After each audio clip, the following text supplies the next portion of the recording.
The stellar exploration vessel Horizon moved quietly through space past Neptune. Commander Day 1 Kim sat at his station when a strange signal caught his attention. The signal was very weak, almost like background noise, but clearly made by something intelligent. "Captain Tahoe, please come look at this," Day 1 called, his fingers moving quickly over the controls. Captain Tahoe Park walked over calmly. He had been in charge of the Horizon for 7 years, but had never faced anything like this before. This could be first contact with aliens. The signal grew stronger as a huge ship came out from behind Pluto. The ship looked nothing like human vessels. It had sharp angles and parts sticking out that looked more like something that had grown naturally than something built by engineers. "Let's talk to them," ordered Tahoe. "Use the standard first contact messages." Jae-Yum Lee, the communications officer, sent Earth's carefully prepared first contact message. It contained simple math, basic science facts, and peaceful pictures. 3 hours passed before they got an answer. The response was a powerful energy beam that cut through the side of their ship. "Are they attacking us?"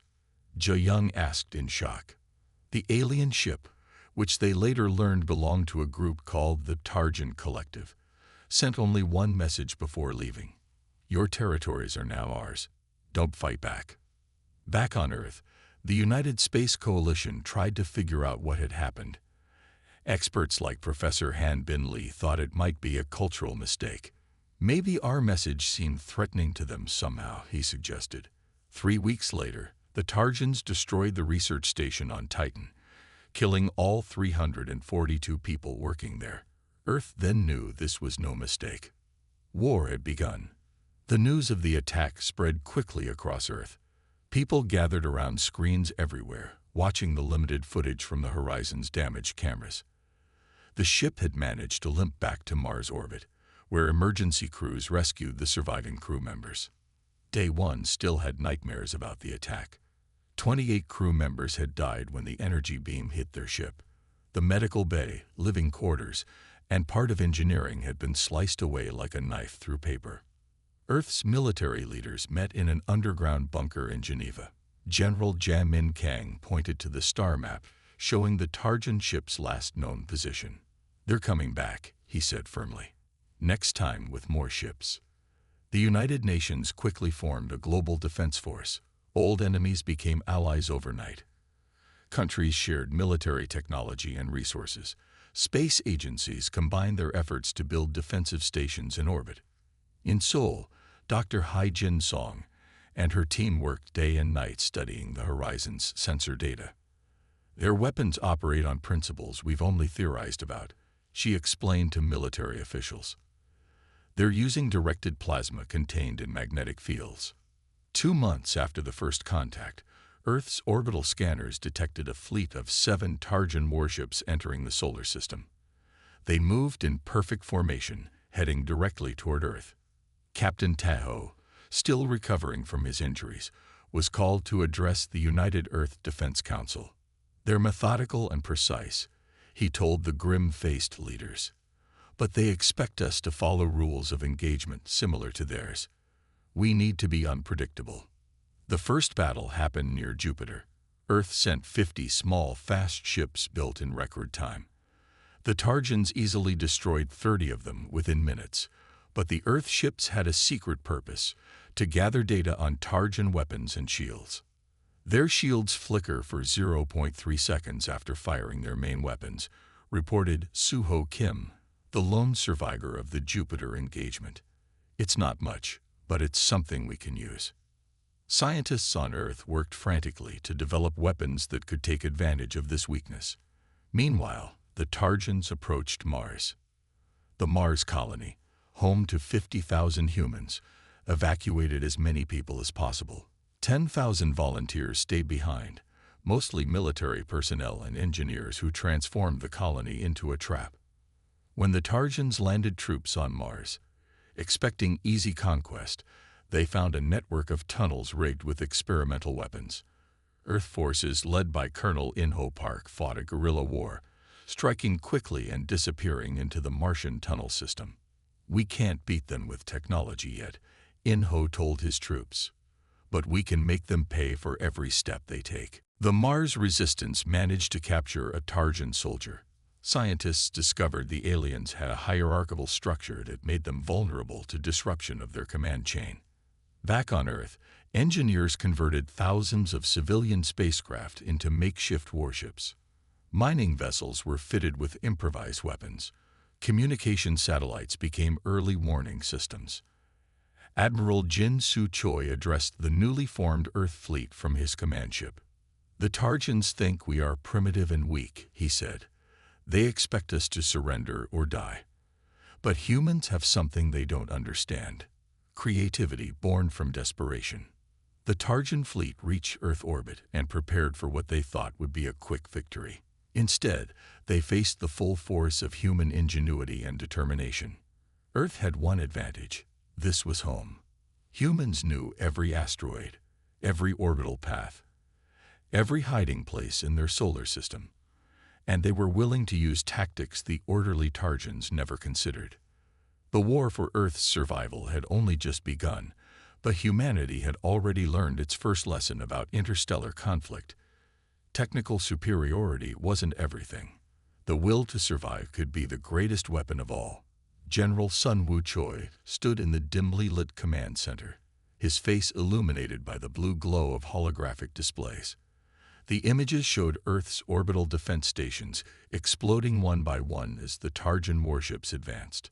Each blast of alien weapons erased years of human engineering and hundreds of lives. "Sir, we've lost all contact with Luna Base," Colonel Sang Mei Kang reported from her station. Her voice remained professional despite the terrible news. The evacuation ships only managed to rescue 60% of the civilians. Sun Woo closed his eyes briefly. 20,000 people on the moon, gone in minutes. He had promised their safety when the first shelters were built there. Another broken promise in this one-sided war. "Keep trying to reach any survivors," he ordered, knowing it was probably pointless. The military leaders of Earth had joined forces under the Earth Defense Force banner, but their unity came too late. Human weapons bounced harmlessly off the alien energy shields. Meanwhile, Tarjan plasma beams cut through Earth's best armored ships as if they were made of paper. "We must adapt quickly," Sun Woo told his officers plainly, "or humanity will not survive this war."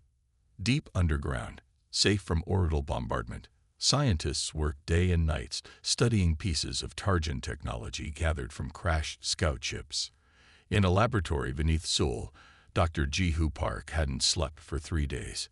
His eyes were red, his hands shaky from too much coffee. "Look at this pattern," he said to his team, pointing at energy readings on a screen. "Their shields pulse. They're not constant." Ji-Hoo's discovery spread quickly through the military chain of command. Within hours, he stood before the Earth Defense Council explaining his findings. "The Tarjan shields operate on a quantum oscillation frequency," he told the grim-faced military leaders. "Each shield cycle has a tiny moment of weakness, less than a microsecond. If we time our attacks perfectly, we can hit them when they're vulnerable." General Sun Woo asked the question everyone was thinking. "Can we build weapons that precise?"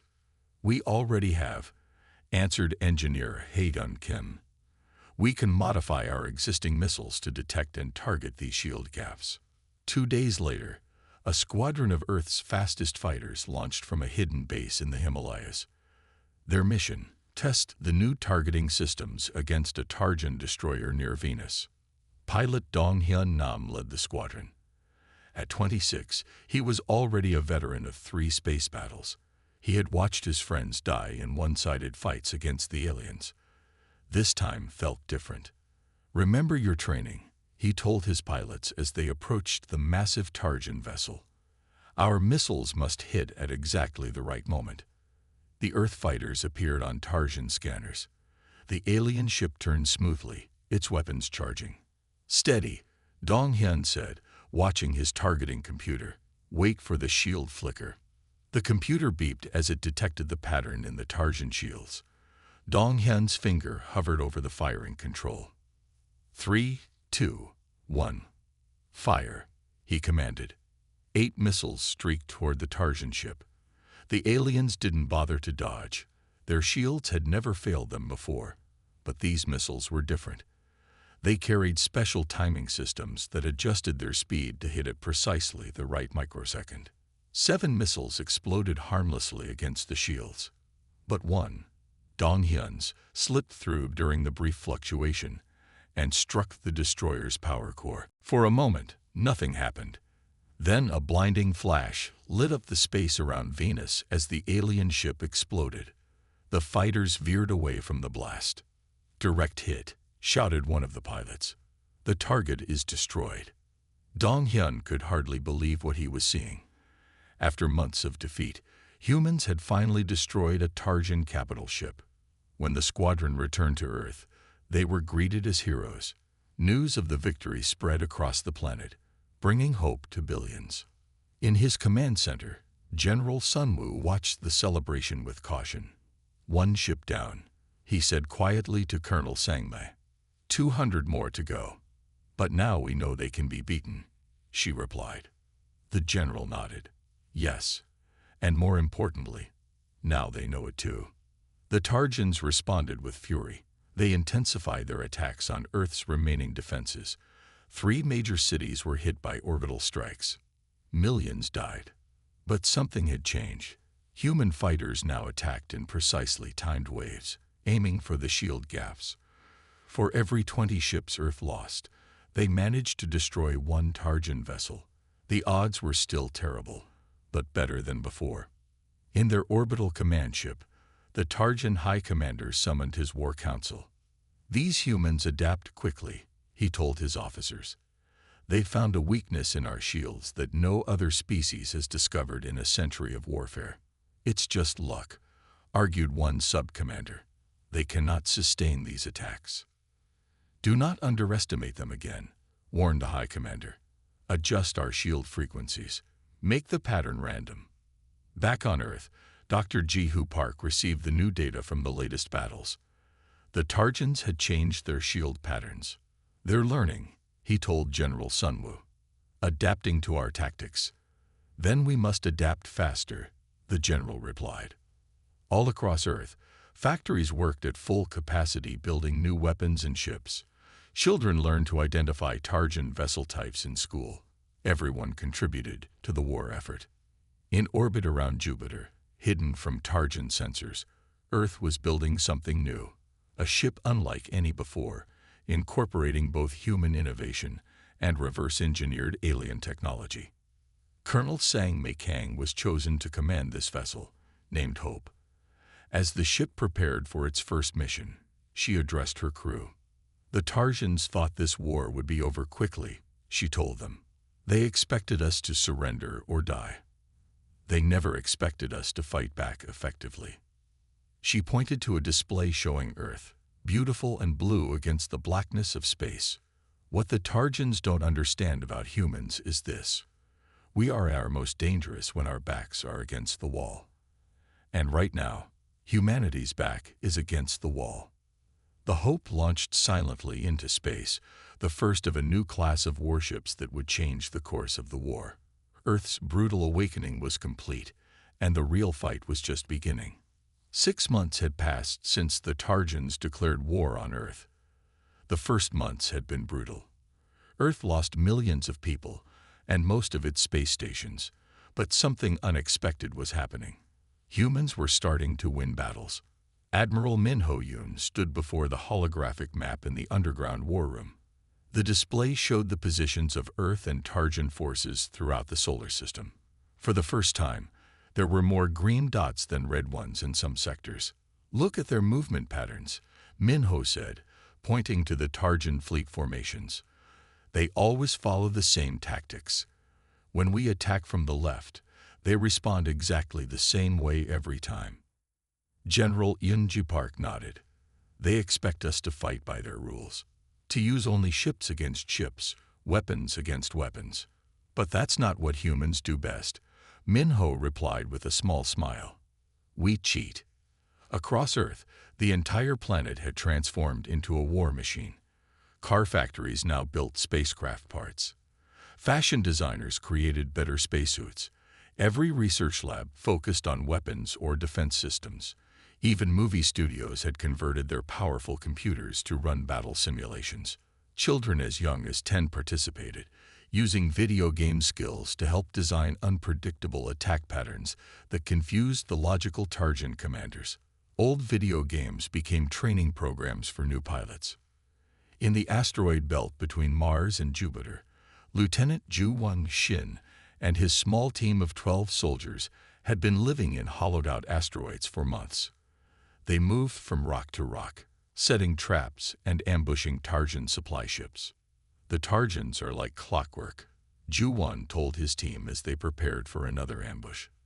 They'll pass through this sector at exactly 300 hours, just like last week and the week before.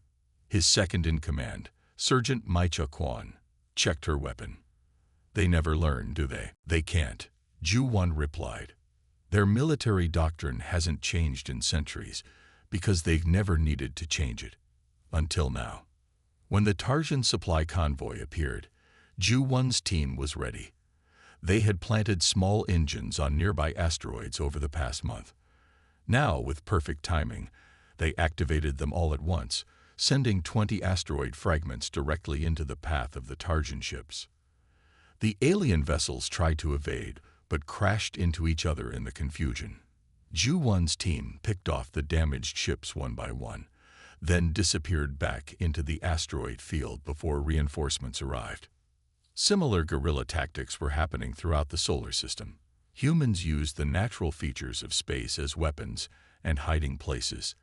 They redirected comets, used the radiation from solar flares to disrupt Tarjan communications, and hid entire fleets in the atmospheres of gas giants. One of the biggest Tarjan bases was on Mars. The aliens had taken the planet early in the war and built a massive fortress. From there, they launched attacks on Earth. The Tarjan commanders felt safe on Mars, protected by their technology and a harsh environment. Colonel Hejum Kim had been born on Mars before the war. He knew the planet better than anyone. Mars has dust storms that can last for weeks, he explained to his Special Forces team. The Tarjans hate these storms. Their sensors can't penetrate the dust, and the particles damage their equipment. But won't we have the same problems? Asked one soldier. Hejum grinned. We've been training for this our whole lives. Mars colonists learn to navigate by touch and sound when the storms hit. We've developed special equipment that works in these conditions. The Earth Defense Council approved Hejum's plan, which they named Operation Dust Devil. They waited until Mars was entering its storm season, then deployed 5,000 troops in stealth landers all around the Tarjan base. Hejum stood on a rocky ridge overlooking the alien fortress. The sky was turning orange as the dust storm approached. Perfect timing, he said into his comm unit. All teams, prepare to move in when visibility drops below 10 meters. The storm hit with incredible force, winds reaching 300 kilometers per hour through dust everywhere. The Tarjans retreated inside their base, relying on automated defenses. But human soldiers moved through the storm like ghosts. They wore specially designed suits with touch guidance systems and sound-based navigation. Years of living on Mars had taught humans how to function when all electronic systems failed. Hejum led the first team to breach the Tarjan perimeter. The aliens never saw them coming. By the time they realized they were under attack, humans had already disabled their main power systems and defense grid. The battle lasted 12 hours. When the storm cleared, the Earth flag flew over the Tarjan base. 12 alien capital ships had been destroyed on the ground. The survivors retreated to orbit, where Earth's space forces were waiting. The Mars victory changed the war. For the first time, Tarjan commanders began to show concern in their communications. 1 week later, Earth forces captured a damaged Tarjan ship with a high-ranking officer on board. The alien was brought to a secure facility for questioning. General Sun Woo Choi conducted the interrogation personally. "Why did you attack us?" he asked through a translator device. The Tarjan officer stared with all 4 of his eyes. You were expanding too quickly. All species must be contained until they prove their worthiness. It is our way. And now, do you still think we're unworthy?" The alien made a sound that the translator interpreted as a laugh. "You fight like cornered animals. Unpredictable. Dangerous. We did not account for this." Sun Wu leaned closer. "We're not fighting like animals. We're fighting like humans." After the officer was taken away, Admiral Minho reviewed the latest battle reports.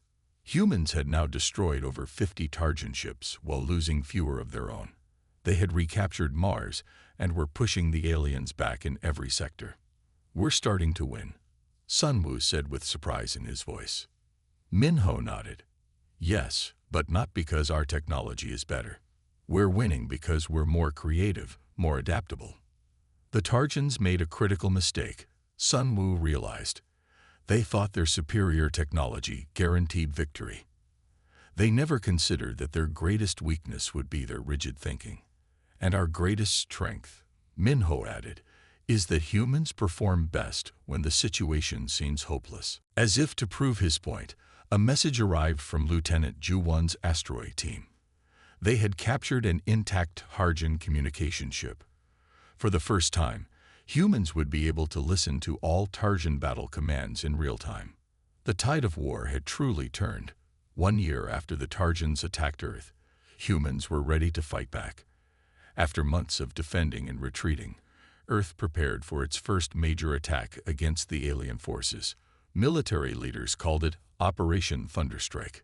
Thousands of ships gathered near Jupiter's moon Europa, hidden from Tarjan scanners by the radiation from the gas giant. The fleet was impressive, a mix of military vessels and converted civilian ships armed with new weapons.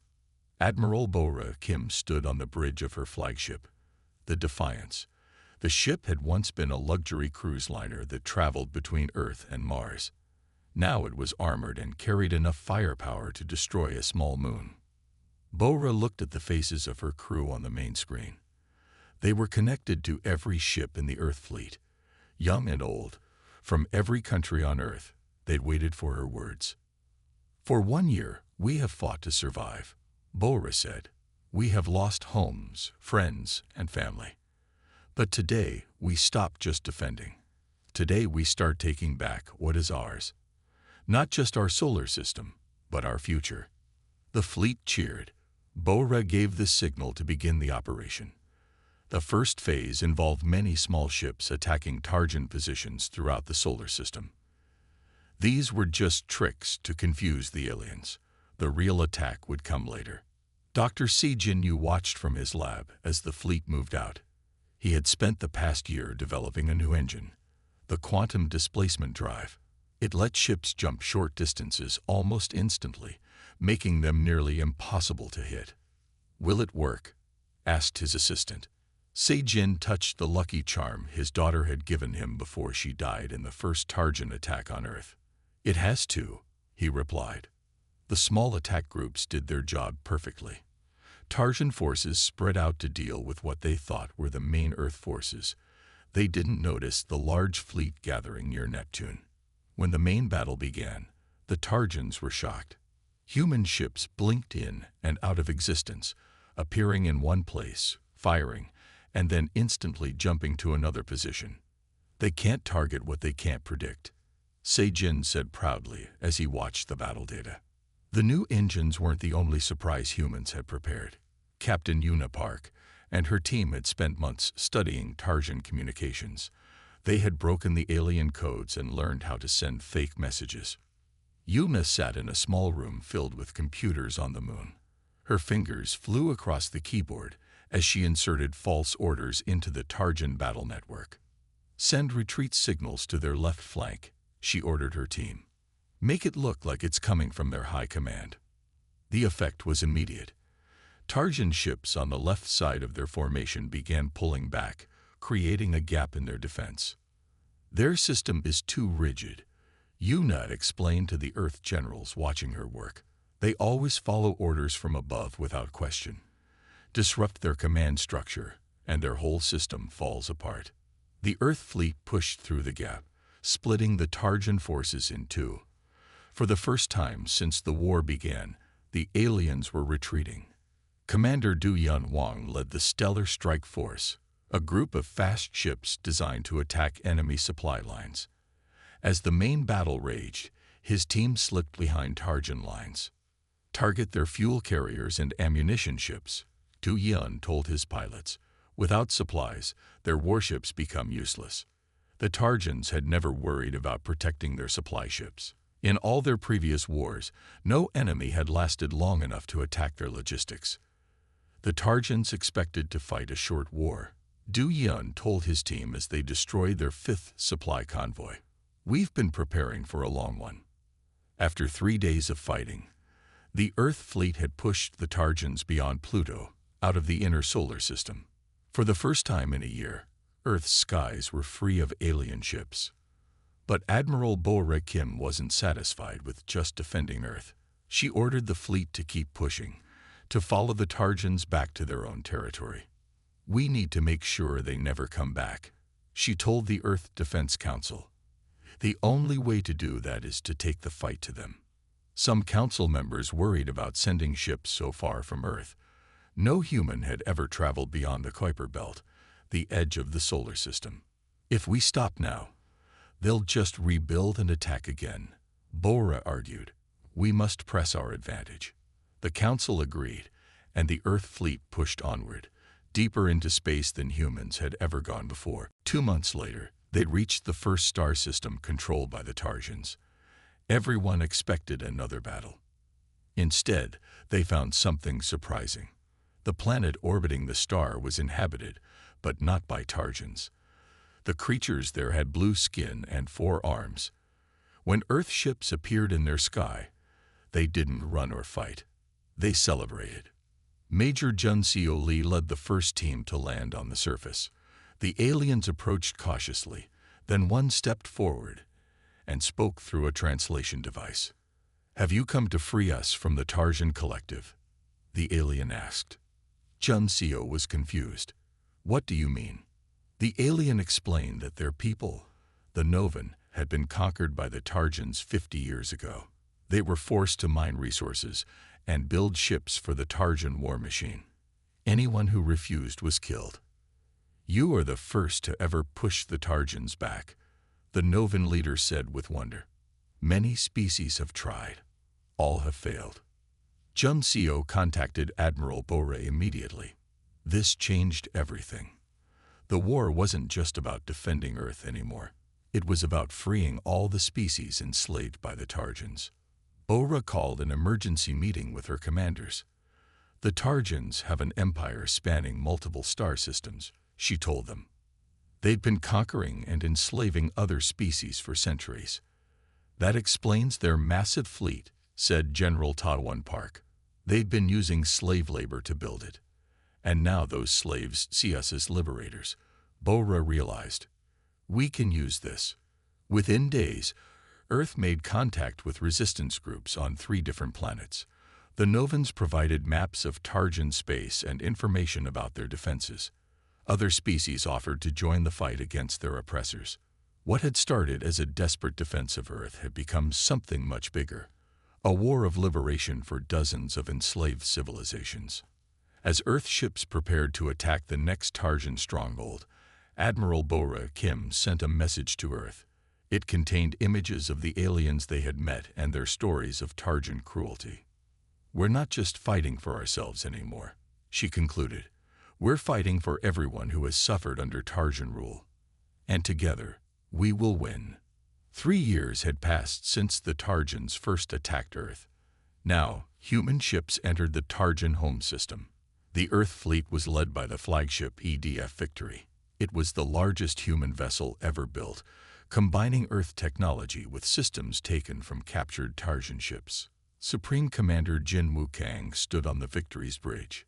He had fought in this war from the first day. He had seen Earth cities burn. He had lost his family when the Tarjans destroyed Seoul. Now he was looking at the Tarjan homeworld on the main screen. "They're sending a message," reported Communications Officer Yun-Ji Cho. Jinwoo expected the Tarjans to surrender. Their empire had collapsed. 27 species had been freed from their control. The alien fleet was destroyed. They had nowhere left to run. But the message wasn't a surrender. It was a threat. If you attack our world, we will destroy it ourselves and kill billions of our own people, said the Tarjan High Commander.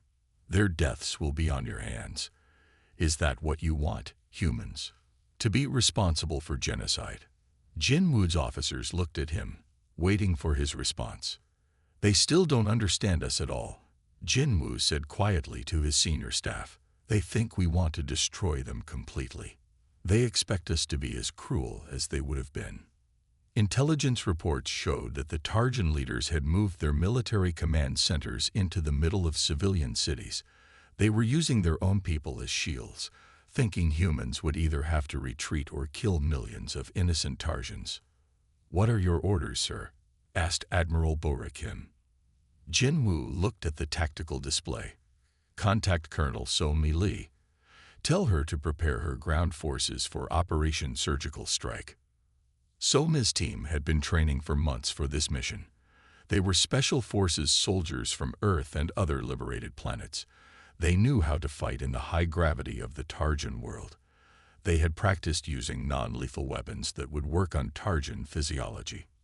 Our goal is to remove the Tarjan leadership and military capacity with minimal civilian casualties, So-Mi told her troops as they prepared to drop to the planet's surface. We are not here for revenge. The Earth fleet positioned itself around the Tarjan homeworld. But instead of bombarding the planet as the Tarjans expected, small stealth ships descended through the atmosphere, carrying So-Mi and her soldiers. They landed on the outskirts of the Tarjan capital city. Using advanced cloaking technology, they moved undetected toward the military installations and government buildings. Team Alpha in position. So-Mi reported from her location near the Tarjan High Command Center. All teams report readiness. You may begin, Jinwu responded from orbit. The attack was precise and coordinated. Human forces disabled power plants, communication centers, and weapon systems. They captured military leaders and disabled warships on the ground. They cut off the Tarjan leadership from their forces. When they secured the main broadcast center, So-Mi sent a message to every screen and speaker on the planet. People of Tarsus, she said, her words translated into the Tarjan language. We are not here to destroy your civilization. We are not here to harm civilians. We are here to end your leaders' ability to wage war on others. For too long, they have used you to build their empire through fear and violence. Today, that ends. Tarjan civilians watched in surprise as human soldiers disabled military equipment, but helped injured civilians. They had been told humans were bloodthirsty monsters who would kill them all. Instead, they saw discipline and restraint. In the central government plaza, So-Mi's team cornered the Tarjan High Command. The alien leaders expected to be executed. Instead, they were arrested to face trial for war crimes. Something unexpected happened next. Ordinary Tarjans began to rise up against their remaining leaders. They had lived under a harsh military government for generations. Seeing the humans' restraint gave them courage. Within days, the Tarjan military government collapsed. A group of civilian leaders asked to negotiate with Earth. 1 month later, a peace ceremony took place on a neutral planet. Ambassador Suho Cho represented Earth. He had lost his arm in the early days of the war, and his prosthetic limb gleamed in the light as he signed the peace treaty. Humanity does not want to rule over others, Suho told the gathering of species from across known space. We only want security and peace. We showed our capacity for destruction because you gave us no choice. Now we offer something your leaders never gave us: the choice of peace. The treaty recognized Earth as a major power in the galaxy.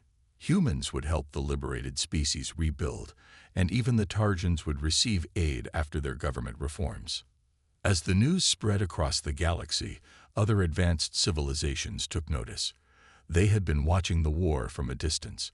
What they saw impressed and frightened them.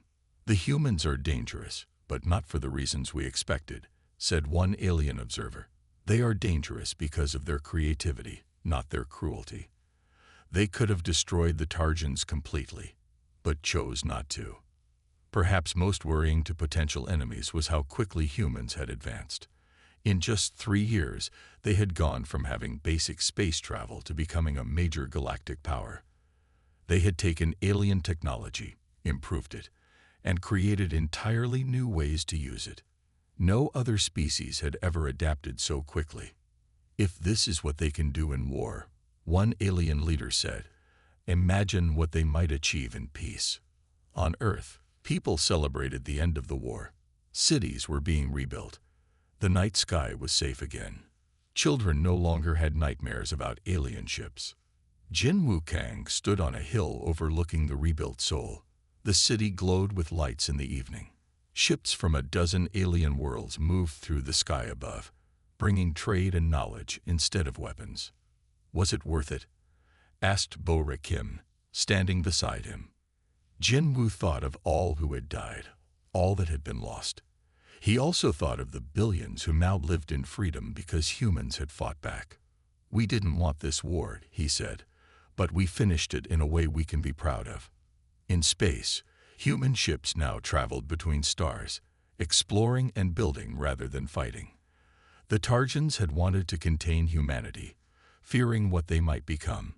Instead, they had forced humanity to reach its potential faster than anyone expected.